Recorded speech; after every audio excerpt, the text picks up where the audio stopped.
जी आपको एक दफा फिर खुशामदीद कहते हैं BNN के सेंट्रल स्टूडियो में, और आपको बताएंगे इस वक्त रिपब्लिक के अंदर सियासी सूरत हाल क्या है।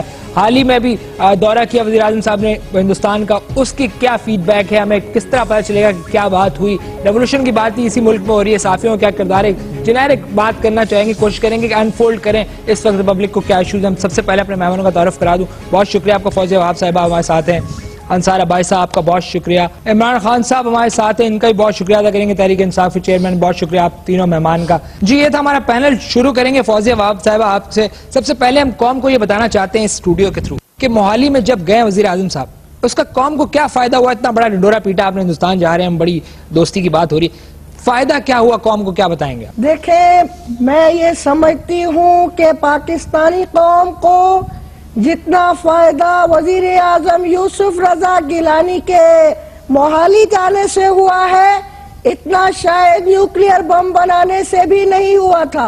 मैं आपको बताती चलूं कि मोहाली में कितना फ्रेंडली वहाँ पे माहौल था।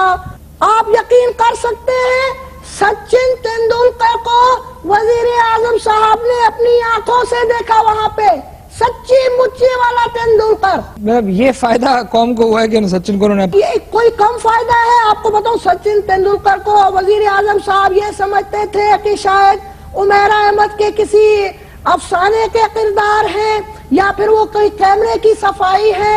मैं ये समझती हूँ कि वहाँ पे सामने देखने से जो उनको लुत्फ आया होगा, उसका अंदाजा कौम लगा सकती है। आप मेरे सवाल को शायद समझी नहीं, क्या फायदा हुआ इस कौम को इंडिया जाने से वजीर आजम के? आप समझते हैं कि वजीर आजम यूसुफ रजा गिलानी का वहाँ जाना कोई नाकामी है? कोई नाकामी नहीं है। मैं आपको बताती हूँ, वजीर आजम साहब वहाँ गए, वहाँ पे एक फ्रेंडली माहौल था, वहाँ पे वजीर आजम साहब ने खुल के इंडिया को सपोर्ट किया। अब आप बोलेंगे कि इंडिया को क्यों सपोर्ट किया? वो ये इसी रिपब्लिक में बैठ के कर लेते, इतना जाने की जरूरत क्या थी 10 लोगों को साथ ले जाने की, जब फायदा कोई नहीं जिसका। पाकिस्तानी टीम को कितने लोग सपोर्ट कर रहे हैं? पूरा रिपब्लिक कर रहा होगा, 18 करोड़ लोग एक टीम को सपोर्ट कर रहे हैं, तो क्या इंडिया का इतना हक नहीं है कि एक बंदा उनको सपोर्ट करे? मैं यहाँ पर थोड़ा सा ऐड करना चाहूंगा। आंटी हमारी बड़ी हैं, बड़ी प्यारी बात की है इन्होंने खालिद। मुझे ये बताया कि ये कौन सा ऐसा फ्रेंडली माहौल था सो कॉल्ड कि उसमें आप कह रहे हैं, मैं खुद वहाँ मौजूद था मोहाली की स्टेडियम में।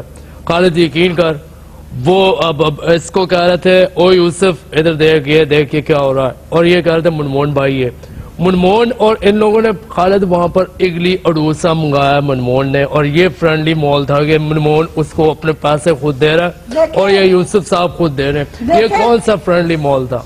देखिए, इमरान खान जैसे रेलू कट्टों को हम बहुत सही तरीके से समझते हैं, लेकिन मैं जो कहने वाली थी वो मैं अपनी बात मुकम्मल करूंगी यहाँ पे।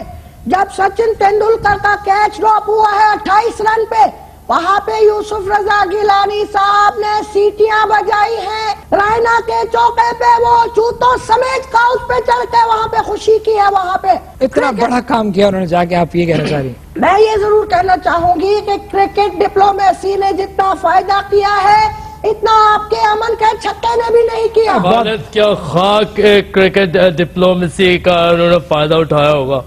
ये जब प्री मैच सिचुएशन देखे आप क्या बन गई थी, क्या मीडिया बता रहा था, मुझे अच्छी तरह याद है, मैंने रहमान मलिक को कहा कि ये क्रिकेट डिप्लोमेसी है, पाक इंडिया दोस्ती के ताल्लुकात हो रहे हैं, डायलॉग्स हो रहे हैं, आपकी तैयारी है? कह रहा हाँ मैंने डायलॉग्स याद करके रखे हूँ, सिमरन तुम मेरी हो। नहीं इमरान, आप बात को किसी और तरफ लेके जा रहे हैं, इंसार को ऐड करते हैं। इंसार, आपने कुछ लिखा भी इसके बाद? नहीं, मुझे आप इस मामले से माफ रखें, क्योंकि एक तो ये कि ये मेरा एरिया ऑफ एक्सपर्टीज नहीं है, सच्ची जो बात है, और मैं इन्वेस्टिगेटिव जर्नलिज्म का आदमी हूँ। ये बातें जो कर रहे हैं मुझे समझ में नहीं आती। हमने तो सारी उम्र पहाड़ों में गुल्ली डंडा खेला है, वहाँ पे ना हम लोग, बल्कि इनफैक्ट मैं तो नरम दिल का आदमी हूँ, मैं तो गुली को छड़ी नहीं मारता था कि कहीं गुली का दिल ना टूटे। मैं तो यूं टांग खोल के ऐसे यूं डंडा यूं नीचे चलाता था, ये कच करके उछालता था, वो गुली दूर जाती थी। और मैं कहता लो टाप, असूल ये होता था जिसने लो टाप कह दिया ना, और गुली के गिरने से पहले कह दिया, तो वो जो है वो गुली को लेके मतलब घर लेके जाएगा, वो जीत जाता था। आपको मैं ये, आप समझते हैं कि कुछ बहुत पॉजिटिव बात थी वजीर आजम का जाना? वो ना जाते तो बुरी बात होती, वो चले गए हैं तो कोई अच्छी बात भी नहीं हुई। जी आप सबको इंटरप्ट करूंगा। सना बुच्चा इस वक्त हमारे साथ लाइव है, उनसे पूछेंगे इस वक्त के मोहाली जाने पे वजीर आजम को मीडिया ने किस तरह लिया, क्या मीडिया इस केस को फॉलो कर रहा है कि क्या बात हुई, क्या सामने आया। हमें लगता है कोई खास फॉलो नहीं किया गया। बहरहाल हम अपनी को एंकर से पूछेंगे। सना आप समझती हैं कि मीडिया ने सही काम किया, इसको फॉलो किया स्टोरी को? जी सना मैं आपसे पूछना चाह रहा हूं कि ये मोहाली वाले मामले को किस तरह देखा? पता नहीं बेचारे को क्या हो गया। सना बोलने की कोशिश करें कुछ। सिर्फ आप ये बताइएगा रिपोर्ट ठीक किया मीडिया ने?